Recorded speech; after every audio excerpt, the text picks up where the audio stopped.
Bienvenue dans cette nouvelle édition du Morning News. Au sommaire, après avoir passé 5 ans en détention, le 31 mars, il a été complètement acquitté des accusations de crimes de guerre et de crimes contre l'humanité pour lesquels il était jugé à la CPI. L'ancien ministre ivoirien Charles Blé Goudé est un homme libre aujourd'hui. Il était à la rencontre de ses partisans ce samedi 26 juin à Paris. Jacob Zuma condamné à 15 mois de prison pour outrage à la justice. Malgré les nombreuses injonctions à se présenter devant la commission anticorruption, l'ancien président sud-africain avait refusé de venir témoigner dans le cadre d'une enquête sur des faits de corruption dans lesquels il serait impliqué. Attitude qui a poussé la Cour constitutionnelle à lui infliger cette peine. Et les affiches des finales de la Ligue des champions Afrique et de la Coupe de la Confédération sont désormais connues. 3 équipes nord-africaines et un club sud-africain sont en lice pour le titre suprême de ces 2 grandes compétitions. Les détails en fin d'édition. Charles Blé Goudé, ancien ministre ivoirien, était aux côtés de l'ex-président Laurent Gbagbo sur le banc des accusés à la Cour pénale internationale de La Haye. Il a été définitivement acquitté le 31 mars dernier pour des crimes contre l'humanité et crimes de guerre commis en décembre 2010 et avril 2011. Ce samedi 26 juin, ses partisans ont pu le rencontrer à Paris. Alexandre Andoua et Graziella Tchakonte. Des sourires, des poignées de main et des accolades. C'est un accueil chaleureux qui a été réservé à Charles Blé Goudé le 26 juin place d'Orcy à Paris.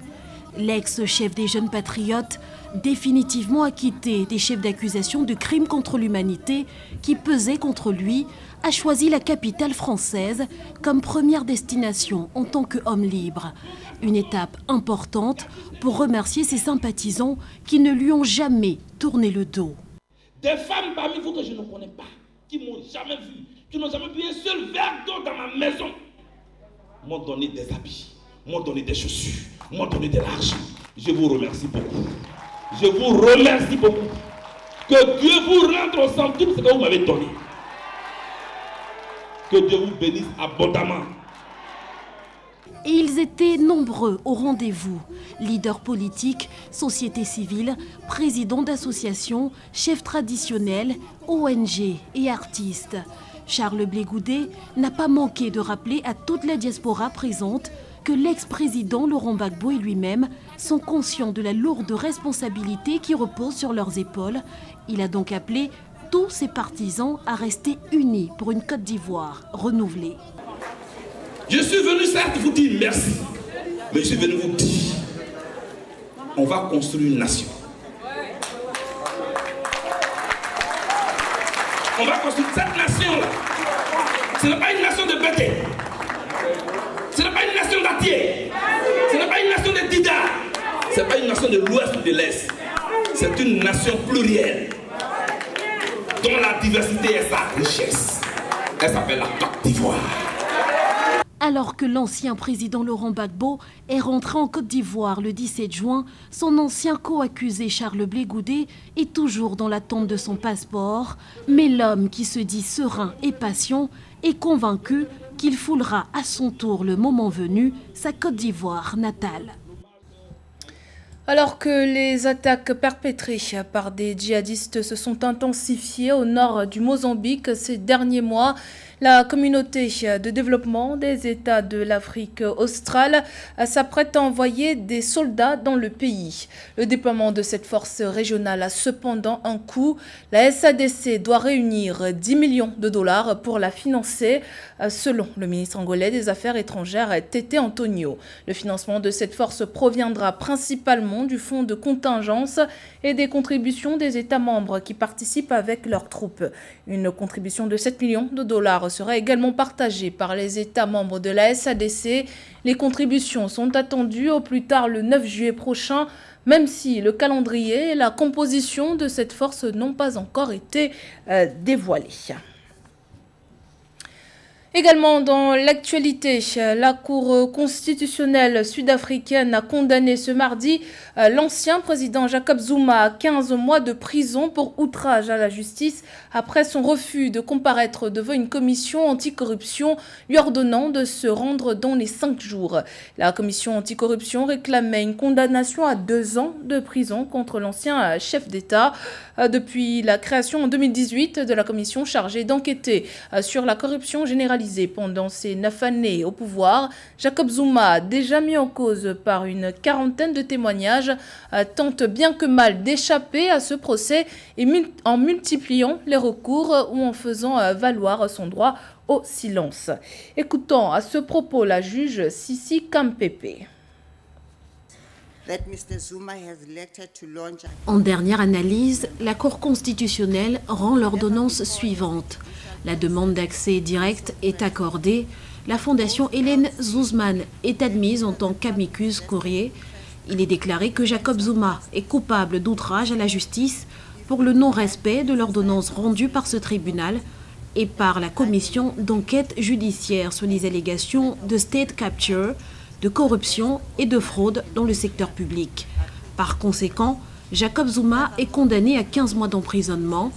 Jacob Zuma est également condamné à se soumettre à la police sud-africaine, au poste de police de Kadla ou au poste de police centrale de Johannesburg dans les 5 jours à compter de la date de cet ordre. Je n'ai pas d'autre choix que d'emprisonner M. Zuma dans l'espoir que cela envoie un message sans équivoque. L'état de droit et l'administration de la justice prévalent. Mahamat Idriss Déby, le président tchadien de la transition, s'est exprimé pour la première fois depuis sa prise de fonction en avril dernier. Une allocution qui a installé le doute. Respectera-t-il le délai de 18 mois qui est censé durer la transition? De son côté, l'opposition maintient sa position. La réussite de la transition passera avant tout par un dialogue inclusif. Aïssatou Baré. Nous sommes partis pour 18 mois et notre souhait est de ne pas aller au-delà. Mais il y a 2 conditions pour que ce délai soit respecté. Ces propos du président de transition laissent planer l'idée d'une prolongation du délai de la transition. Pour Mahamat Déby, l'organisation des élections en novembre 2022 devra passer par un consensus au sein du peuple tchadien, mais aussi par le maintien des relations entre le Tchad et ses principaux partenaires financiers. Ces 2 conditions ainsi que ces propos mis côte à côte dénotent d'une certaine volonté de ne pas respecter les délais pour l'organisation des élections. Et vu que les élections sont considérées comme étant une des conditions qui montrent qu'un peuple a le libre choix de ses dirigeants, c'est-à-dire qu'une démocratie est vivante, qu'une démocratie fonctionne normalement, on peut dire que la construction de la démocratie tchadienne a de l'eau dans le gaz. Même si la sortie du président de la transition au Tchad, Mahamat Déby, suscite des interrogations, il a maintenu que le Conseil militaire de transition n'a pas vocation à confisquer le pouvoir. Il a également précisé que les membres du CMT ne se présenteront pas aux futures élections présidentielles et législatives, réaffirmant ainsi un engagement pris devant le peuple. S'il faut demander aux Tchadiens dans leur grande majorité s'ils sont d'accord ou pas pour le CMT, personne n'est d'accord pour ça, mais c'est une situation de fait. Et alors, maintenant, c'est à eux aussi d'œuvrer pour que cette confiance qui a été quelque peu arrachée pour leur donner soit méritée. Le Conseil militaire de transition du Tchad est en place pour une durée de 18 mois renouvelable une seule fois, alors que la nomination d'un Conseil national de transition qui devra faire office d'organe législatif est attendue. L'opposition tchadienne appelle à un dialogue inclusif, garant, selon elle, de la reconstruction du pays. Une nouvelle feuille de route sur la transformation numérique est à l'étude en République démocratique du Congo. Ce programme, élaboré par les experts du secteur, devrait aider le pays à combattre les détournements de fonds publics ainsi que la corruption, 2 fléaux qui font perdre plus de 15 milliards de dollars chaque année à l'État. Reportage de notre correspondant Jacques Amboka. Faire du numérique la clé du développement en République démocratique du Congo, c'est la vision du gouvernement qui a inscrit le programme de transformation numérique comme étant l'un des axes prioritaires de son action. Ce programme, qui vient d'être élaboré, permettra d'asseoir le développement dans tous les secteurs socio-économiques. Nous soulignons l'impact majeur que produira la concrétisation de la feuille de route sur les axes essentiels du développement de notre pays, que sont l'amélioration de la gouvernance de l'État, la lutte contre la corruption, bien évidemment, l'amélioration du climat des affaires, mais surtout la mobilisation des recettes de l'État. Selon plusieurs études, la fraude, la corruption et les détournements font annuellement perdre à la République démocratique du Congo plus de 15 milliards de dollars. Pour de nombreux observateurs, le programme de la transformation numérique apparaît comme étant la piste idoine pour arrêter cette hémorragie qui met l'économie du pays à genoux. C'est qu'on va lutter contre la corruption. On va essayer de réduire autant que possible le nombre de fraudes et de corruptions qui se font au niveau de l'administration publique. Et on va essayer de faire parler, de communiquer directement avec le gouverné. C'est-à-dire qu'il y a une communication directe entre les gouvernants et les gouvernés au travers le paiement des taxes. C'est dans cette optique que le gouvernement de la RDC, à travers le ministère du numérique, a réuni à Kinshasa du 23 au 25 juin 2021 plusieurs professionnels et experts du secteur en vue de doter le pays de ces programmes. Avec une population estimée à 100 millions d'habitants et ses diverses opportunités économiques, la transformation du numérique apparaît de l'avis de certains experts comme étant la voie obligée pour l'émergence de la RDC. Le ministère tunisien de la Santé a confirmé ce lundi 28 juin la détection de 18 cas confirmés du variant Delta de la Covid-19 dans plusieurs provinces du pays. Au cours des dernières 24 heures, le ministère de la Santé a signalé 1914 nouvelles infections.